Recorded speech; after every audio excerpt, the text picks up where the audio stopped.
Perú, un país súper centralizado, con provincias pobres en el eterno atraso. Un país de enormes diferencias sociales y económicas, donde la democracia, elecciones y alternancia del poder son lindos conceptos, pero en la realidad una misma élite siempre termina gobernando. Una élite a la que poco o nada le importa el pueblo, por cierto. Ya deben de haberlo adivinado. Por supuesto, estamos hablando del Perú del año 1900. Un país que necesita un cambio, un país que pronto tendrá que, a la fuerza, decidir su destino, un país que definitivamente tendrá a un héroe. Y esta es su historia.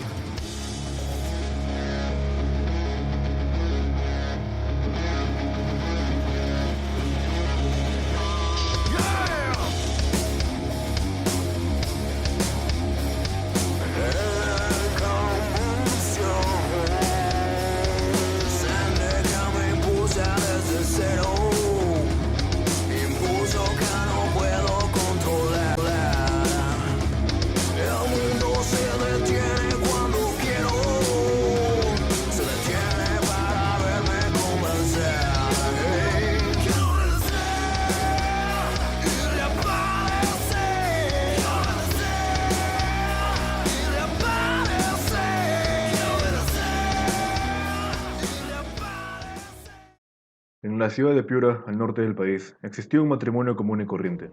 El marido, Antonio Sánchez, un hombre trabajador y con la apariencia del provinciano promedio de esa época, y su esposa, Rosa Cerro. El día 12 de agosto de 1889, tan solo 5 años de acabada la Guerra del Pacífico, le nació un hijo más que, como sus hermanos, tenía algo especial, algo que todos pudieron ver desde el primer momento en el que la luz le iluminó el rostro. Le pusieron de nombre Luis Miguel Sánchez Cerro, nacido en la misma ciudad que vio nacer, 50 años atrás, al comandante Miguel Grau. En total, fueron 7 hermanos. El pequeño piurano tuvo una infancia normal, estudiando en el cercano Colegio San Miguel. Su familia era humilde, de clase media, por así decirlo. Su vida entre la pequeña ciudad y el campo le hicieron saber que solo el esfuerzo y el trabajo duro podrían llevarlo a lo más alto. A los 15 años era ya un estudiante respetado por sus compañeros. Uno en particular acababa de llegar desde Lima, Luis Antonio Eguiguren. Sánchez Cerro y Luis Antonio se hicieron muy amigos y a menudo hablaban sobre el futuro. Luis Antonio soñaba con ser un intelectual reconocido y llegar algún día a ser presidente del Perú. Las ideas de poder y de gobierno le gustaron a Sánchez Cerro, pero él no simpatizaba demasiado con la vida académica. Le gustaba la acción y soñaba con ser militar. Piura era una ciudad linda, pero sin muchas más posibilidades para ambos amigos. De casas de adobe, sin desagües, sin faroles, sabía muy bien que la grandeza los esperaba en la capital. Cuando acabaron de estudiar en el colegio, en el año 1906 y con 17 años, ambos fueron hacia Lima, pero con destinos diferentes. Luis Antonio ingresó a la Universidad de San Marcos y Sánchez Cerro a la Escuela Militar de Chorrillos. Aquí, ambos amigos se separarían, confiando en que se volverían a encontrar algún día. Igual que durante su etapa escolar, se ganó rápidamente el respeto de todos sus compañeros. En 1908, cuando tenía ya 2 años en la escuela, llegó a sus manos un periódico con noticias políticas. Un hombre de 45, de grueso bigote y profunda mirada, había llegado a la presidencia, electo democráticamente y con casi ninguna oposición.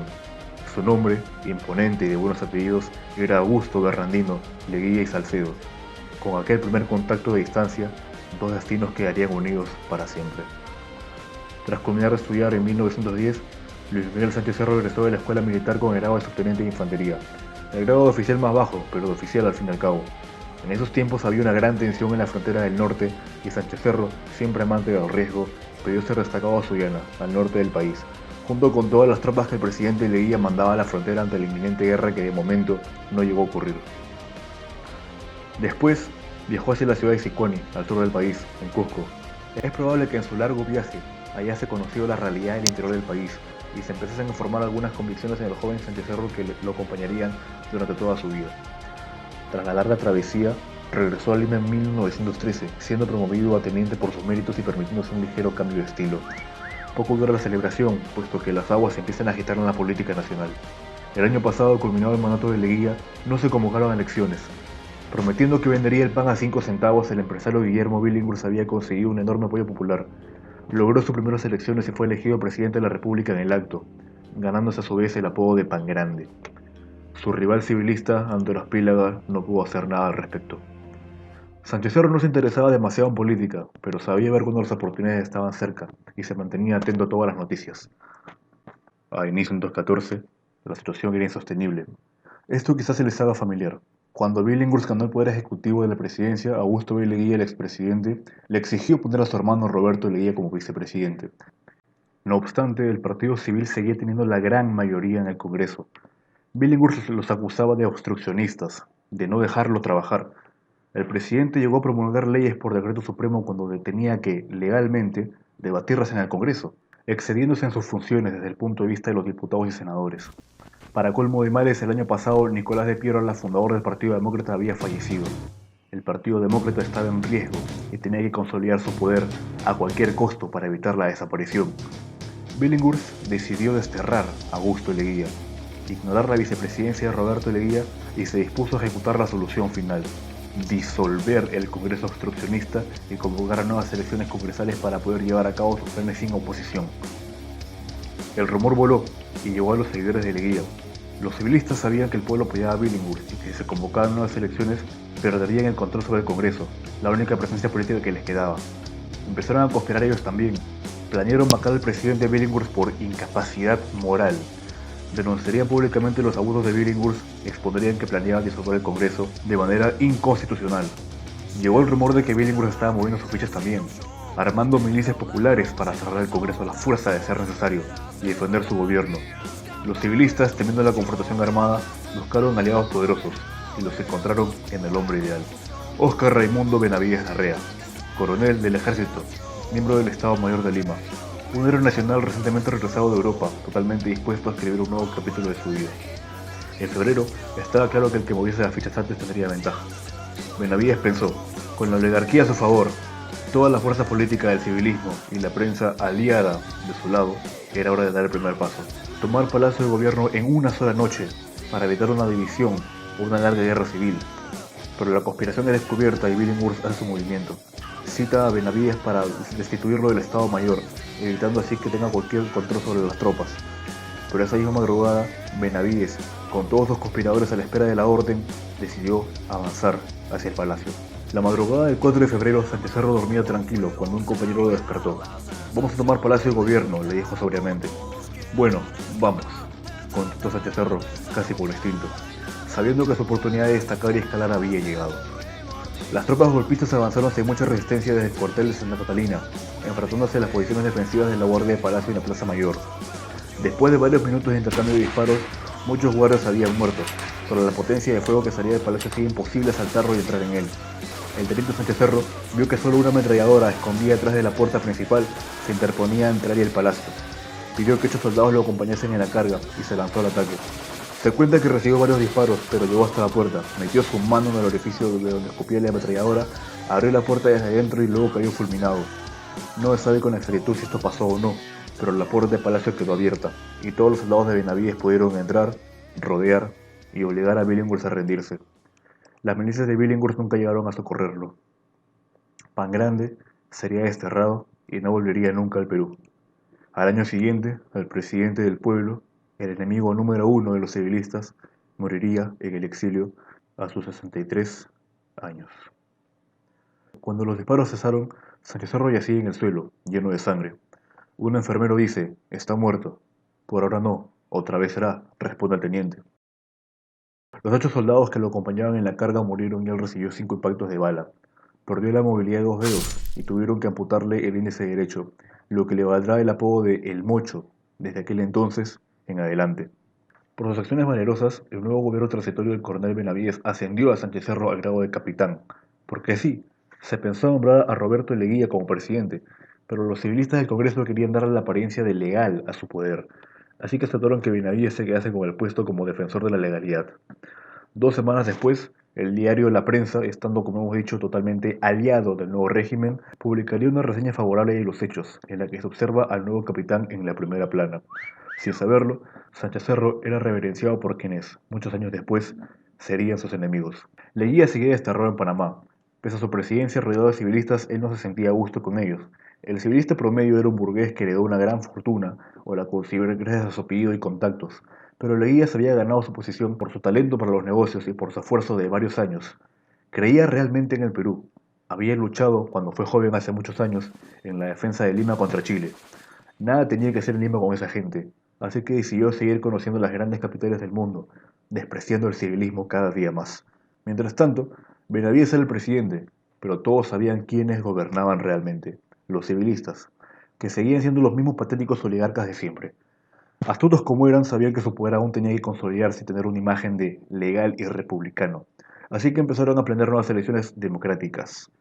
El candidato ideal fue José Pardo y Barreda, un civilista que ya había sido presidente hace pocos años y que acababa de regresar de un lujoso viaje por Europa y asumido como rector de la Universidad de San Marcos.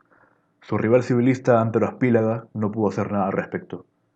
Los civilistas convencieron a otros dos partidos, al liberal y al constitucional, para apoyar a un único candidato y vencer fácilmente a los demócratas o bueno, a lo que quedaba de ellos, quienes desesperadamente candidataban a Carlos de Pierola, hermano del fallecido fundador. Sánchez Cerro sirvió como adscrito del Estado Mayor durante todo el año 1914, aprendiendo de cerca de Benavides y de las conspiraciones de los civilistas. En ese año, el 28 de junio, llegaría a sus manos un periódico con una noticia de Europa. Una gran guerra empezaba tras el cobarde asesinato del archiduque Franz Ferdinand von Österreich-Este, mientras este iba en su automóvil descapotado. Meditó sobre este cruel hecho, y una oscura premonición le quitó el sueño durante esa noche. En febrero de 1915 fue mandado a Estados Unidos como adscrito militar, regresando a los pocos meses, en junio del mismo año. Cuando Sánchez Cerro volvió a Lima, Benavides todavía era presidente, pero las elecciones democráticas ya se habían llevado a cabo, obteniendo la presidencia para sorpresa de nadie José Pardo y Barreda con los civilistas, gracias a la alianza estratégica con los demás partidos. Carlos de Pierola, con menos del 10% de los votos, representaría la gran última participación de los demócratas en la política. Lo volveremos a ver más adelante, un poco, al menos. En octubre fue mandado al regimiento número 9 de Arequipa. El deber pronto lo llamó, puesto que en diciembre de ese mismo año estalló al sur, en Puno, la rebelión del general Teodomiro Gutiérrez Cuevas, más conocido por su apodo Rumamaki, mano de piedra, un veterano de la Guerra del Pacífico enviado por Billinghurst a hacer un informe en Puno, donde descubrió la horrible verdad del abandono de la provincia y el feudalismo sin límites que ejercían los asentados oligarcas. Rumamaki se levantó en armas con los indígenas y mestizos. La respuesta no se hizo esperar. Durante esa campaña, Sánchez Cerro conoció a otro oficial, Guillermo Cervantes, con quien entabló amistad ya que se parecían en muchas cosas. Lucharon contra la rebelión, pero la indisciplina de los campesinos contra el profesionalismo de la tropa republicana hizo inevitable que vencieran a Rumamaki. Sin embargo, ambos oficiales no pudieron evitar sentirse fascinados con la determinación del general rebelde. Rumamaki huyó, pero se dijo que lo capturaron.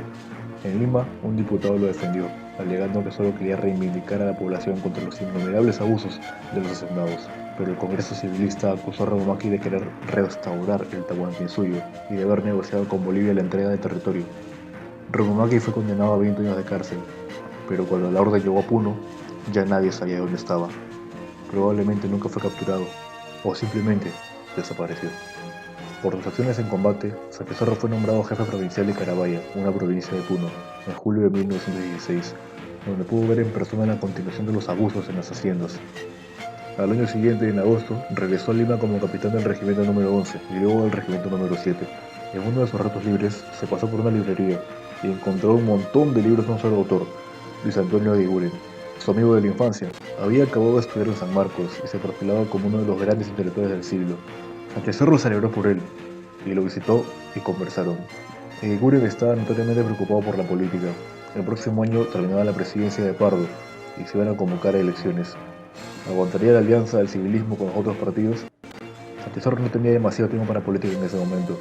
Permaneció en Lima hasta junio de ese mismo año, cuando fue destacado a Loreto, donde, tras tanta experiencia como oficial militar, la acción lo estaba esperando una vez más. Allí se volvió a encontrar con su viejo amigo Cervantes, preocupado por la situación fronteriza del norte del país porque sí, en las profundidades de la selva, además del incipiente calor, las lluvias impredecibles y los insectos gigantes, había algo peor: ecuatorianos. Al norte del Perú existía una provincia rebelde llamada Ecuador. Cervantes había combatido hace años con seres similares llamados colombianos, igual de sedientos por territorios peruanos, y por lo mismo Cervantes sabía que la guerra podía estallar en cualquier momento y que la paz nunca fue una opción. Con pocos recursos a su alcance, Sánchez Cerro y Cervantes se encargaron de reformar a las tropas de la frontera, consiguieron tener a los mejores hombres al frente y los disciplinaron hasta ser los soldados de confianza. En una oportunidad, alardaron a Sánchez Cerro. Habían avistado a 2 botes ecuatorianos repletos de soldados en territorio peruano. Tras confirmar él mismo esa atrevida ofensa, reunió a los únicos 15 soldados disponibles en la zona y entrenó en pocas horas a civiles que trabajaban en una plantación cercana. Los armó y les enseñó a formar. Sabiendo que podría desatar una guerra, va al encuentro de los ecuatorianos y los sorprende, apuntándole directamente al capitán ecuatoriano con su revólver. Los ecuatorianos tenían una fuerza mucho mayor, pero el capitán invasor pensó que había toda una compañía detrás de Sánchez Cerro. En mucho los apresó y luego los obligó a regresar a su relevante provincia rebelde. Por su desempeño y valor es ascendido al grado de mayor, un grado que le da el rango de oficial superior. Cervantes lo felicitará, pero en el fondo ambos sabían que fue suerte. Si los ecuatorianos empezaban una guerra desde el norte, en este país tan centralizado y mal administrado, no tardarían en tomar todo lo que quisieran. Los civilistas por los que había peleado no parecían ni interesados en el verdadero progreso del Perú. Sánchez Cerro empezó a pensar que sublevarse y tomar la dirección del Estado no era una mala idea, mientras que Cervantes, que creía profundamente en el potencial de Loreto, perjudicado por el centralismo limeño, consideraba que un Estado federal era suficiente. Entre esas pláticas recibieron la noticia de un hecho que cambiaría la historia del Perú para siempre. Augusto B. Leguía había regresado a Lima. Tras su ruptura con los civilistas, Leguía conoció Nueva York y Londres durante los años de la Primera Guerra Mundial. Se quedó fascinado con la tecnología y la modernidad que se vivía y se preguntaba, ¿por qué el Perú no puede ser así? Un día se sentó en su escritorio a pensar profundamente al respecto y se preguntó, dentro de poco se cumplirán 100 años de la proclamación de la independencia. ¿Qué tanto hemos progresado en 100 años? Y la respuesta es nada. Esos malditos civilistas oligarcas liberales se las habían arreglado para tener adormecido al país durante décadas. Incluso cuando su presidente hicieron lo imposible con tal de que sus intereses comerciales privados no se vieran afectados. El Perú era un país a la deriva, sin un pasado claro, sin un horizonte trazado, ni siquiera con sus fronteras delimitadas claramente, y Leguía lo sabía bien. Durante su primer gobierno, tuvo que lidiar con los problemas fronterizos con las demás republiquetas. Sabía que esos asuntos se tenían que cerrar a como diese lugar, y que una patria nueva renovada no sería posible con puertos ambiguos. Patria nueva. Le encantó cómo sonó eso. Leyendo las gestas de los grandes hombres que con voluntad de hierro habían cambiado los destinos de sus países, se convenció de que era su destino salvar al Perú, y, a sus 56 años, decidió embarcarse en una nueva aventura, acabar con la república aristocrática y conducir al Perú a sus más altos destinos. Él tenía que ser el presidente del centenario, y sabía que tendría un gran aliado en Estados Unidos, un país que acababa de ganar la Primera Guerra Mundial y se perfilaba como la nueva potencia más grande del mundo. Enterándose de que aún gozaba de bastante popularidad y de que no eran pocos los sectores hartos del civilismo, llegó a Lima y se postuló como candidato, apoyado por el Partido Constitucional, que acababa de romper su alianza con el civilismo a instancias de su fundador, aún vivo, en un último acto de fe en el país. Hablamos del hombre, del legendario, del único, Andrés Sabrino Cáceres Lurregay, el brujo de los Andes. Además, probablemente por influencia de Iguren, también apoyó la candidatura de Leguía del rector de la Universidad de San Marcos y futura avenida, Javier Prado, junto con casi todos los estudiantes. Los demás partidos de la extinta coalición estaban desesperados. Los demócratas, como dijimos, regresaron con Isaías de Pierola como candidato, aunque no consiguieron casi ningún tipo de apoyo, salvo el de David Samaná de su campo, nombre importante que volveremos a ver más adelante. Acercándose a la fecha de las elecciones, estaba claro que los civilistas habían conspirado de tal forma que Leguía nunca fuese presidente, pese a que también estaba claro que la mayoría de los ciudadanos lo apoyaban. No queriendo cometer el mismo error de Billinghurst y aprendiendo de las acciones de Benavides, Leguía decidió arriesgar el todo por el todo, tomar Palacio de Gobierno en una sola noche, neutralizar a toda la oposición y despejar todo obstáculo antes de que sea tarde. Con el apoyo del coronel Gerardo Álvarez, nada podía salir mal. La mañana del 4 de julio de 1919 circulaba esta consigna en Lima. El comandante en jefe les comunica que, en virtud del movimiento efectuado en la mañana de hoy, ha sido depuesto el presidente José Pardo y proclamado elegido por los pueblos Augusto B. Leguía. Gerardo Álvarez, Lima, 4 de julio de 1919. Todos los magistrados civilistas habían sido desalojados del palacio. Pardo, apresado. El Congreso, disuelto a la fuerza. Todo al mismo tiempo. Su rival civilista, Ante Raspílaga, no pudo hacer nada al respecto. A su vez, circuló un manifiesto en los diarios, escrito por el mismo Leguía, que decía lo siguiente. Llamado por el Perú por una poderosa corriente de opinión, símbolo de las aspiraciones más nobles y patrióticas, no podía permitir que el país continuase marchando por la senda del error al abismo de un desastre irremediable. Esta reacción, en que se han unido en un solo espíritu el pueblo y el ejército, sería defraudado en sus finalidades si nos limitásemos a un vulgar cambio de personas y de nombres. El país requiere reformas que destierren para siempre la vergüenza de los gobiernos personales. Ningún país puede subsistir con el antagonismo permanente entre los gobiernos y la nación. Confío en que la voz de la patria, a la cual a pesar de mi modestia yo represento en este momento histórico, hará que todo el país complete la obra que ha comenzado prestándole su concurso. Conciudadanos, tenemos la obligación de crear la democracia efectiva y de hacer la felicidad de nuestra querida patria. Augusto B. Leguía, Lima, 4 de julio de 1919.